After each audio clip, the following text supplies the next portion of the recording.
I guess I'll share my first real manifesting story. I was at a festival, and at the time, I didn't really have much physical practice, and I had zero spiritual practice.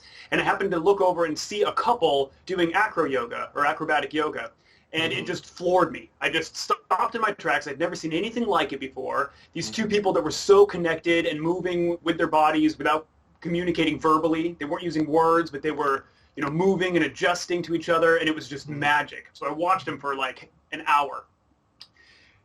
When I felt the time was right, I came up and approached them and asked them what they were doing, met them. They said, well, we're doing acrobatic yoga. It's a form of yoga. And all of a sudden, this thing of yoga that I had never even thought of before, had never even been like on my radar, even a blip on my radar. It's like, okay, well, if that's what yoga looks like, that isn't what I pictured, but if that's what yoga looks like, I might give it a try.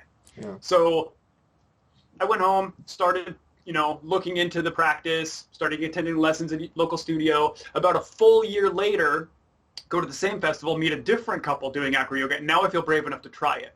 So I Hmm. start calling in and cultivating this thing. Like here I had this thing in the distance that I saw and I wanted. And Hmm. by just holding on to that idea of, oh, that's what I want, and I'm just going to start my process. And I didn't know how to get there. I didn't know if I would ever encounter somebody doing this practice again in my whole life. I didn't know. Yeah. But so by knowing that it was something that I wanted and putting my attention onto it, I just started the simplest approachable step, taking a yoga class.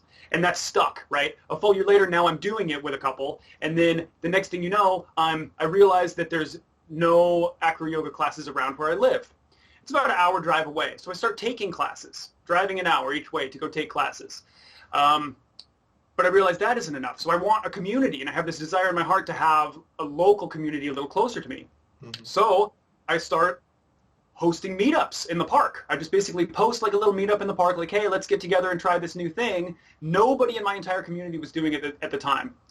And sure enough, people started showing up.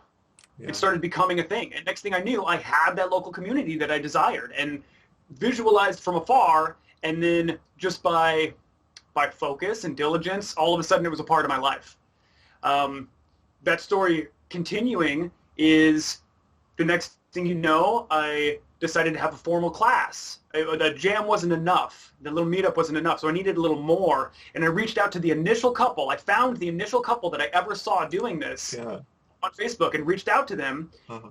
brought them down, and introduced them to a local studio owner. Next thing you know, we have a local class that I can attend every week right in my backyard instead of driving an hour to Yeah.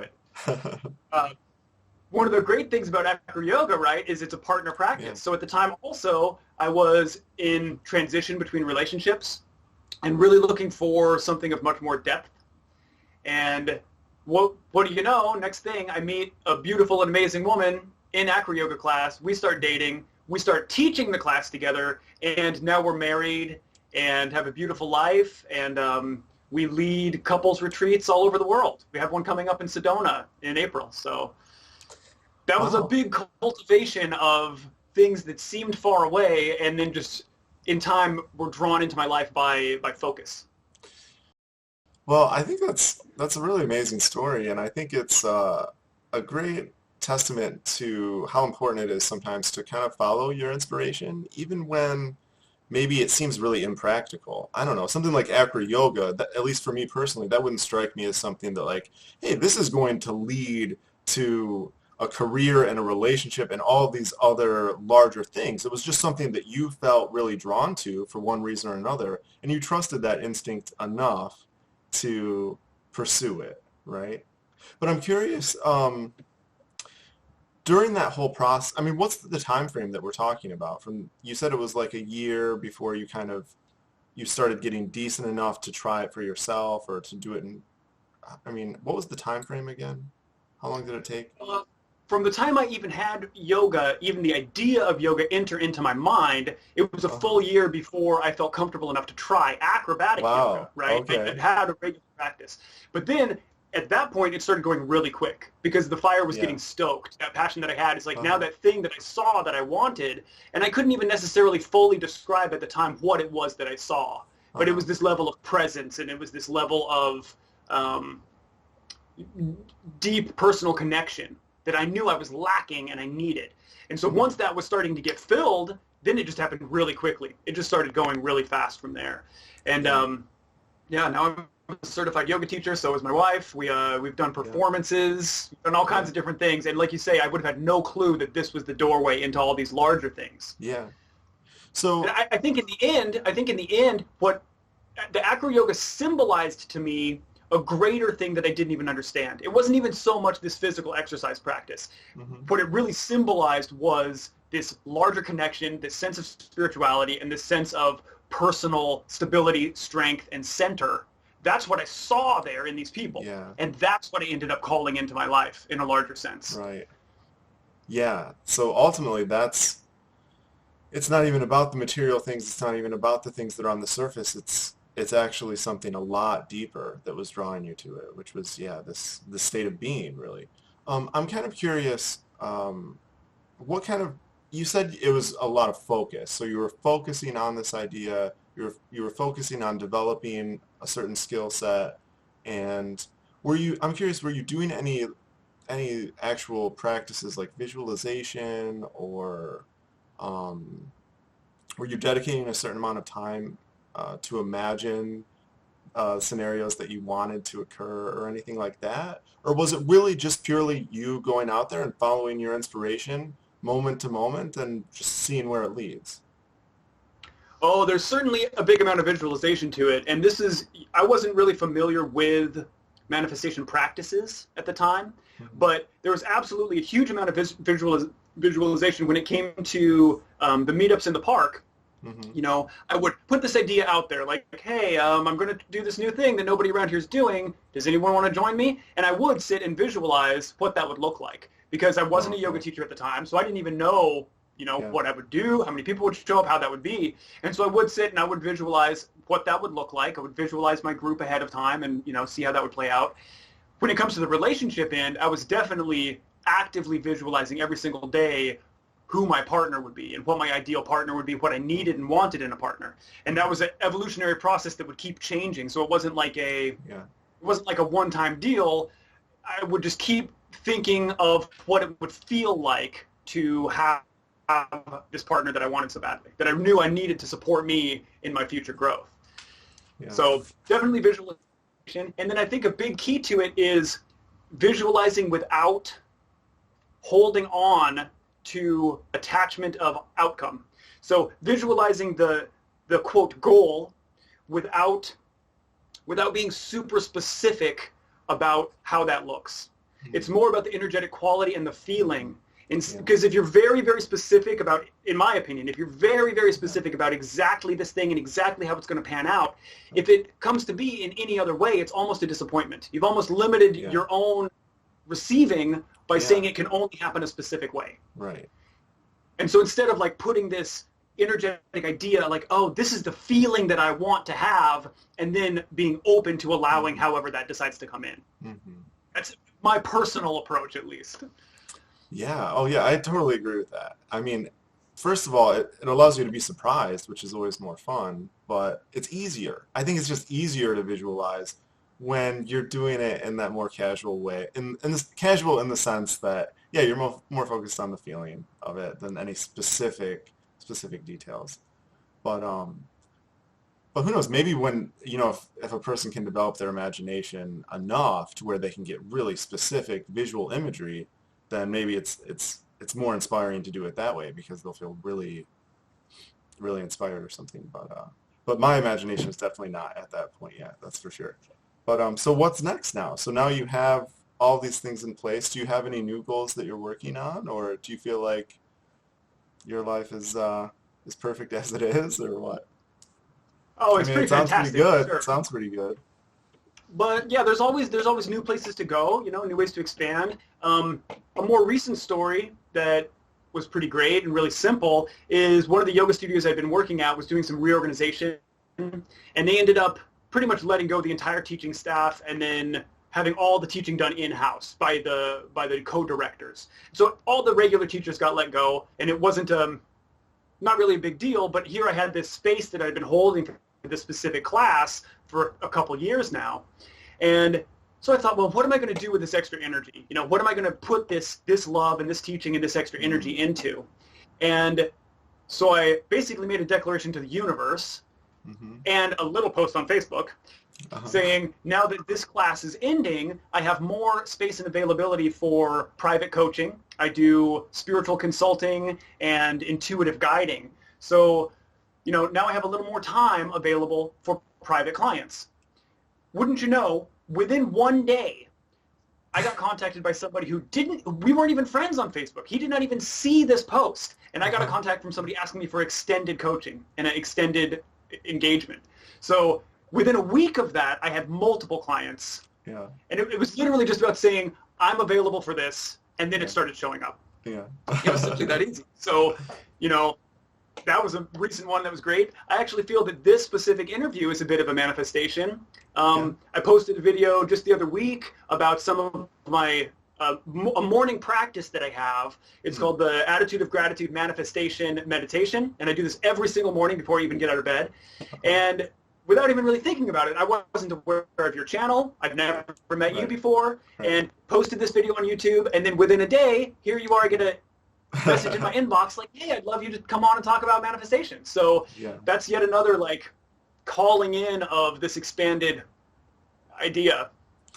Yeah, definitely. Yeah. When you can get in that flow where you feel like, yeah, you wake up in the right state of mind and everything that starts coming into your life feels like, hey, yeah, I created this and I created that. And I mean, that's the ultimate goal because that just feels so amazing.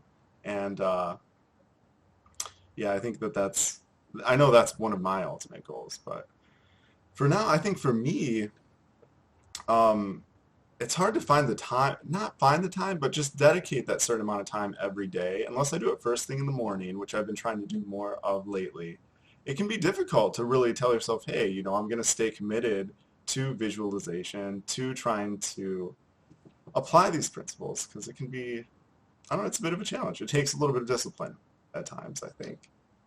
Definitely. And the reason why I personally do it first thing in the morning is because not only that is you haven't started your day yet. Your busy Yeah. brain hasn't started. You haven't started on the social media and what you're going to do for the day. But you're also a clean slate. You're a Right. completely clean slate. Every single night is basically a mini death, and you have a mini rebirth every single day. Yeah. And so any of the drama, any of the BS, any whatever from the day before is washed away, and you're brand new. Mhm. And so the place you're coming from when you're visualizing the life you want, when you're, giving that gratitude out to the universe is very pure and it's very authentic. So that's Mhm. why first thing in the morning, man, that's the best time to do it. Yeah, for sure. And Um, when it comes to, this is just coming to me now, when it comes yeah. to, I guess there's this big misconception, I think, going on in the world that people love to say things like the struggle is real and, man versus nature and all of these Yeah. kind of things, where in reality, whatever you visualize as the divine, higher power, source, creator, God, goddess, right, Mhm. specifically and inherently wants you to succeed. Yeah. Wants you to thrive, wants you to be happy, wants you to be successful, wants you to have all your needs met so you don't have to worry about where the next, paycheck comes from. Right. So sometimes it's a sense of allowing, because if you're visualizing things as a struggle, guess what your life appears to be? It's a struggle. You've attracted struggle into your life. Yeah. But now if you're allowing this love and this support and this Yeah. bounty, then it shows up because that's what you're attracting. Right. So was it yoga? Was it basically yoga that was your entranceway into all these ideas then? Or were you kind of aware of this type of stuff before you started doing yoga? Ooh, good question. I was a pretty out there kid. I'm a bit of a Yeah. cosmic child. And Yeah. Oh, so okay. at a young age, I started searching and seeking a lot of this stuff. I ended up pretty much losing a sense of my spirituality, and I ended up really losing my connection with the Hmm. divine for many years. Hmm. I was in a long, rather stifling marriage. I really just felt my spirit fading and kind of dying away. And Yeah. then years later as an adult, yoga was my gateway. Yoga was my entry Yeah. point to, there's a tangible method to tap back into this Hmm. sense of the unseen, the sense of magic Hmm. and energetic movement. Hmm. What I found in yoga is I'm a very busy mind and a very active body. Mm-hmm. So there's always ideas going, and I always want to move and do other things. And so yoga was a way of synthesizing movement. It was a movement practice that would then cultivate stillness in the mind and spirituality. So the idea of just sit there and meditate was so freaky and so foreign to me. I loved the idea, but in practice I could not do it. Right. But now through yoga practice, I have focus of movement, and I have this narrowing down of attention into a singular point, and then I could find meditation. Yeah. And so, yoga kind of opened up this huge door to all these other realms of spirituality. Yeah. And now I continue to be a constant seeker and student of all kinds of interfaith practices, and keep expanding my spiritual vocabulary. Yeah. Wow, you're making me want to do yoga now. That sounds so awesome now. Just great, man. We need more men. We need more men in yoga classes. Yeah. Do you know that for a couple thousand years, it was a male-only practice? Women were not allowed to do yoga for 1,000 years. And then in this last, 40 years, we've really kind of pictured it as, maybe yoga Barbie or, the housewife in leggings. But it was really a very specific spiritual practice that was male only for a long time. So it's time to kind of reclaim the balance of the masculine and feminine inside of our yoga practice. I like that. Yeah, that's fascinating. Yeah, it's crazy to think about how the definitions of what is masculine and feminine changes through different cultures and but that's a whole other topic. I feel like this has been a good interview. I think this is probably a good place to wrap it up. I don't want to go on too long, but yeah, thanks for sharing your story, man. I really enjoyed it. It was really cool. Oh, awesome. Yeah. Would you mind if can I give just a couple plugs about where to find me and more of what I do? Oh yeah, absolutely. I'll put them in the link or the description box to the video, whatever you want, any projects or whatever too. But if you want to say in the interview, you're more than welcome. Oh, awesome. So if people are interested in some of the stuff I'm talking about and some of the unseen magical energetic properties of the world, this is one of my biggest passions, you can find me on Facebook, Daniel Alcyon, that is Alcyone. I have a Facebook page, Ecstatic Existence, and there's also a podcast, the Ecstatic Existence Podcast. You can find it on iTunes, Stitcher, Podomatic, anywhere you get your podcasts. My wife, Rachel, and I lead couples retreats and workshops all over the world in beautiful places. We have one coming up in Sedona. You can find that at essenceofecstasy.com. So thank you for your time, and be well.